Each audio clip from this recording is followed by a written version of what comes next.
Ashamark fuuni akka mirtan kabajamtoota fi jaallatamtoota maatii wallammii miidiyaa kanneen biyya keessa jirtan oduu guyyaa har'aa qaban isin dhiyaannee hani Oromiyaa magaalaa Finfinnee irraa ana Haydar Abdulisummaatti ogeessi teeknikaa Awwii Kadir ta'uudhaan oduu fi odeeffannoo biyya keessa gaggabaaboo qaban isin dhiyaannee hanga dhuma oduu keenya guyyaa har'aatti nu wajji turtii gariin affeera keenya. Peresidaantiin Waldaa maccaaftuu lamaa guyyaa har'aa to'annaa seera jala oolan. Onkoleessa 13,220 manguddoon Oromoo obbo Dirribaa Magarsaa kanneen mana hayyuduree Abaa'oo obbo Daawud Ibsaa kaleessa ugguramanii bulan keessaa ogguu ta'u ganama kana gara mana jireenya isaanii imaluudhaaf osoo jiranii to'annaa poolisii kan oolan ta'ulleen beekame. Oduudhuma wal fakkaatu namoonni guyyaa kaleessa ibsa miidiyaa irratti hirmaachuudhaaf hayyuduree Abaa'oo obbo Daawud Ibsaa mana isaaniitti kan argaman kanneen gara mana isaanii imaluudhaaf mana hayyuduree Abaa'oo obbo Daawud Ibsaa irraa karaa mana isaanii imalaatiin jiran hedduun isaanii to'annaa jala oolanii dabalata oduu kanaa Numeer Huseentus ni qopheesse. Onkoloolessa 13 bara 2020tti Peresidaantiin Waldaa maccaaftuu lamaa obbo Dirribaa damisee Dabate Namoon hedduu hidhamuun gabaafame. Namoota guyyaa kaleessaa ibsa hayyuduree Abaa'oo miidiyaadhaaf kennan irratti hirmaachaa turanii fi kanneen boodarraa mana jireenya hayyuduree Abaa'oo obbo Daawud Ibsaatti humnoota federaalaatiin ugguramanii achi bulan keessaa muraasni isaanii ganama har'aa wayitaa gara mana jireenya isaaniitti galuuf gadi bahanitti poolisii federaalaatiin qabamuu hidhamaniiru. Akka SBO'n gabaasetti kanneen hidhaman keessaa tokko obbo Alamayyoo Diroo, lammaffaan obbo Soorsaa Dabalaa, sadaffaan obbo Dirribaa Damisee fi afuraffaan obbo Mallasee Daboobaa poolisiin qabamanii gara mana hidhaa geeffamanii jiru. Gaazexeessitoonni miidiyaa ONN fi SBO'n hedduunis guyyaa kaleessaa magaalaa Finfinneetti hidhamuun gabaafamee jira. Maddii oduu OMN irraa.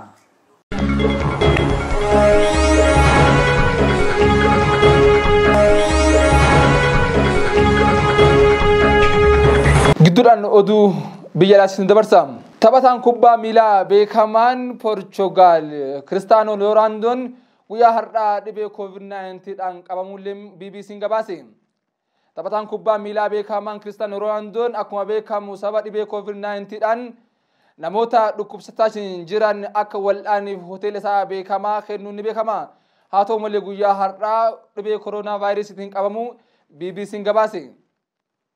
Dubartoonni Oromoo marsaa jahaffaadhaaf hiriira nagaa bahuudhaan magaalaa London keessatti masaraa mootummaa afoo dhaabbachuudhaan sagalee uummata Oromoodhaa kan dhageessaa jiran ta'ullee beekame. Dabalata oduu kanaa akka ittaanutti ni qindeessine.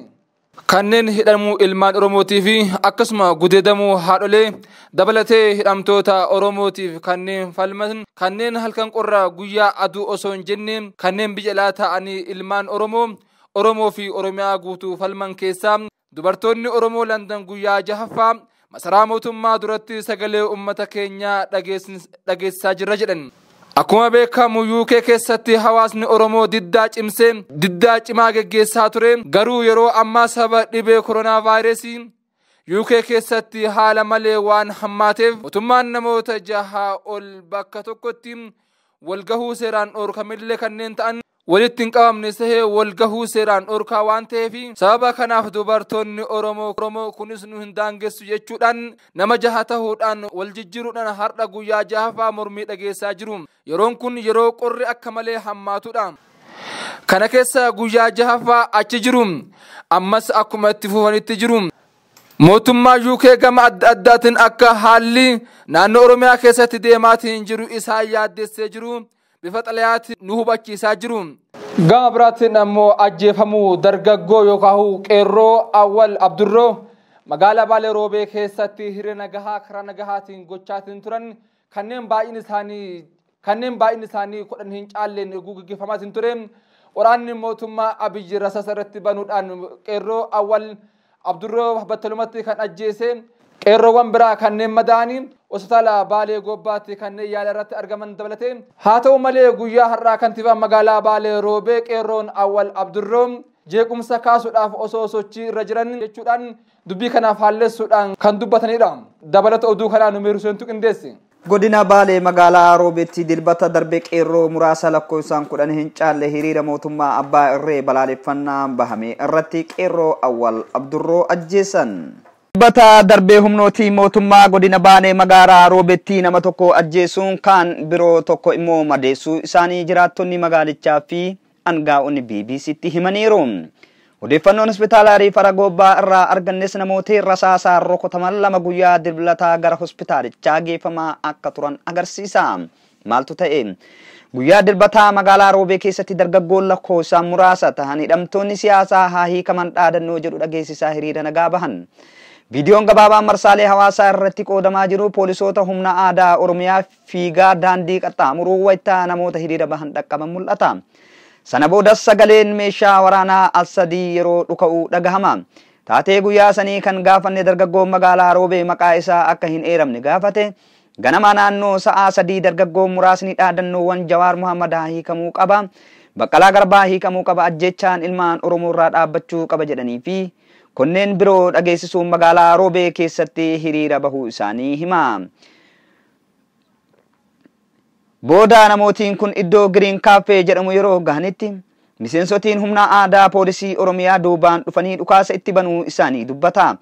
Yaaddoo fi lubbuu maatii isaaf qaburraa kan ka'e maqaa isaa akka hin eerre kan nu gaafate dargaggeessi hiriiricha keessatti hirmaate inni biraa wayita Green Cafe bira geenyu waraanni duubaan kan nu marse agarre jedha. Waraanni dhukaasa jalqabee jennaan ijoolleen ni fiigde. Anillee wayita utaalee suuqa seenuu harkarraa kan hin dhahame arge jechuun BBC afaan Oromootti hime. Rasaasaan humnootii mootummaa harka isaa bitaa ciqileedhaan al tokko dhahame kan himu dargaggoon kun inni fi lubbuun isaa kan darbee dargaggoon Awwal Abdurroo jalqaba buufata fayyaa magaalaa Roobee keessatti argamu geeffamuu isaanii hime. Sana boodas ambulaansiidhaan gara magaalaa Gobbaa deemne jedha. Isuma wajjin ambulaansii tokko keessa teenyee deemnee mucaan achi gahe daqiiqama tokko osoo hin turin du'e. Ambulaansii keessatti mucaan aaduu malee waa tokko hin dubbatu ture jechuun dargaggoon kun hima.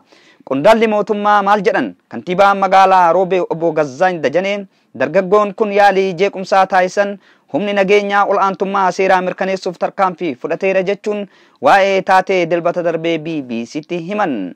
Namooti muraasni hiriira bahan kunniin irratti maalaa bira fayyadamuun dhaabsisurraa dhukaasa banuun hagam sirriidha kan jedhuuf tarkaanfii fudhatamu kan murteessu humna nageenya achi jirudha jechuun kantiibichi. Kana malees dhimmichi qoratamaa jiraachuu kan himan obbo Gazzaañ sochiin hawaasa diinagdee magaalattii taatee dilbataa kanaa akka hin miidhamne himaniiru. Hospitaala Riifara Gobbaa yeroo baay'ee wanti akkanaa rakkoo waan nurratti geessisuuf odeeffannoo ifatti isiniif kennuu ni rakkanna kan jedhan hojjettoonni hospitaalaa Riifara Gobbaa maqaa isaanii akka dhokfamu gaafatan. Dargaggoon lamaan rasaasaan rukutaman gara hospitaalachaa deemanii akka turan BBC mirkaneesseera. Dargaggoonni lamaan guyyaa sanbata guddaa yookaan dilbata ganama naannoo sa'a 5 yookaan sa'a 4 gara hospitaalichaa akka geeffaman kan himan ogeessi kun lachuun rasaasumaan rukutamuu himan.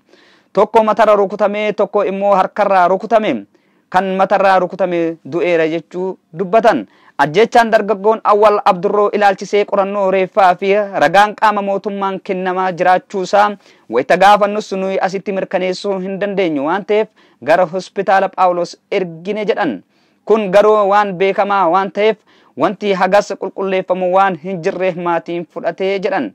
Miira hawaasaa ajjeefamuu dargaggoo Awwal Abdurroo hawaasa keessatti miira gaddaa akka uumu namootiin BBC'n haasofsiisne himuun.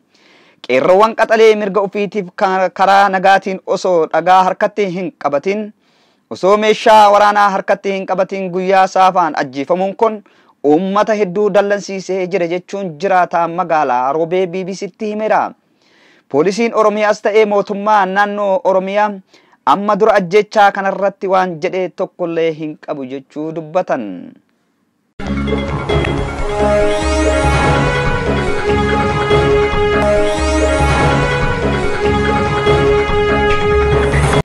Ayyaanonni gurguddoon ji'a fulbaanaa darbee keessa Finfinnee keessatti kabajaman masqalaa fi irreechi milkaa'inaan akka raawwatamu kanneen gumaachaniif dilbata galgala sagantaa galateeffannaa taasifame irratti abbootiin gadaa beekamtii qophaa'ee fudhachuu diduu turan.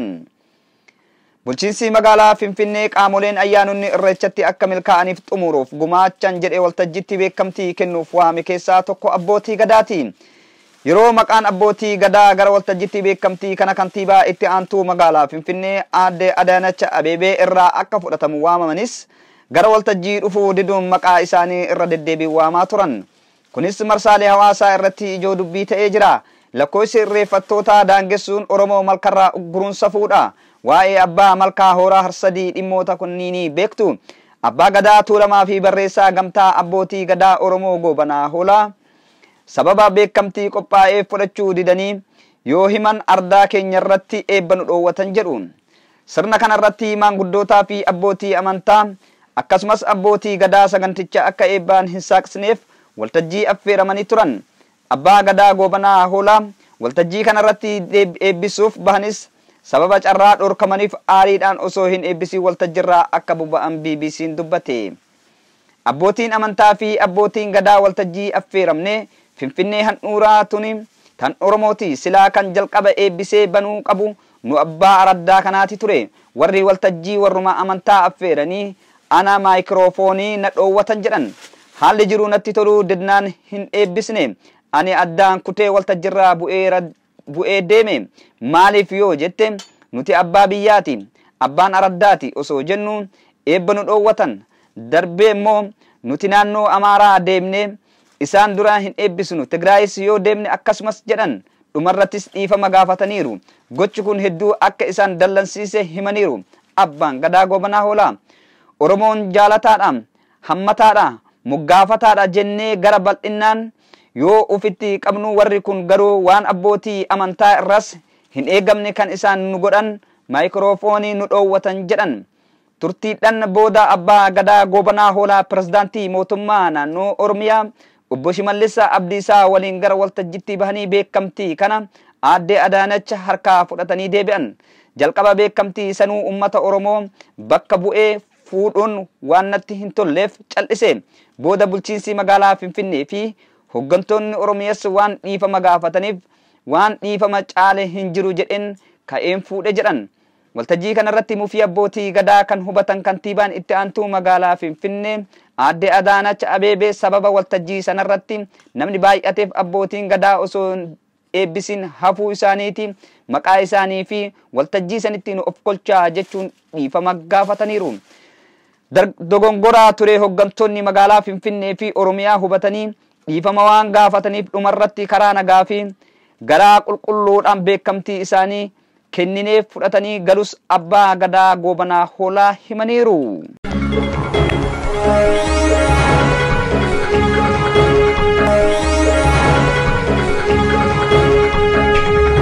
Kabajamtootaa fi jaallatamtoota maatiiwwan lammii miidiyaa kanneen biyya alaa biyya keessa jirtan oduu fi odeeffannoo biyya alaa biyya keessaa ani Oromiyaa magaalaa Finfinnee irraa waliin sassaabnee simbiraan gahaatiin ture kana fakkaata. Ogeessi teeknikaa Awwii Kadannoo wajjin ture. Numeer Huseen ta'uudhaan an Haydar Abdibilisummaa han Oromiyaa magaalaa Finfinnee irraa oduu fi odeeffannoo biyya alaa biyya keessaa gaggabaaboo qabannee simbiraan gahaatiin kan ture kana fakkaata. Oduu fi odeeffannoo biraatiin hanga walitti chanutti bakkuma jirtanitti nagasiniif hawwine. Kabajamtootaa fi jaallatamtoota maatiiwwan lammii miidiyaa kanneen biyya alaa biyya keessa jirtan oduu fi odeeffannoo biyya alaa biyya keessaa ani Oromiyaa magaalaa Finfinnee irraa waliin sassaabnee simbiraan gahaatiin ture kana fakkaata. Ogeessi teeknikaa Awwii Kadannoo wajjin ture. Numeer Huseen ta'uudhaan an Haydar Abdibilisummaa han Oromiyaa magaalaa Finfinnee irraa oduu fi odeeffannoo biyya alaa biyya keessaa gaggabaaboo qabannee simbiraan gahaatiin kan ture kana fakkaata. Oduu fi odeeffannoo biraatiin hanga walitti chanutti bakkuma jirtanitti nagasiniif hawwine.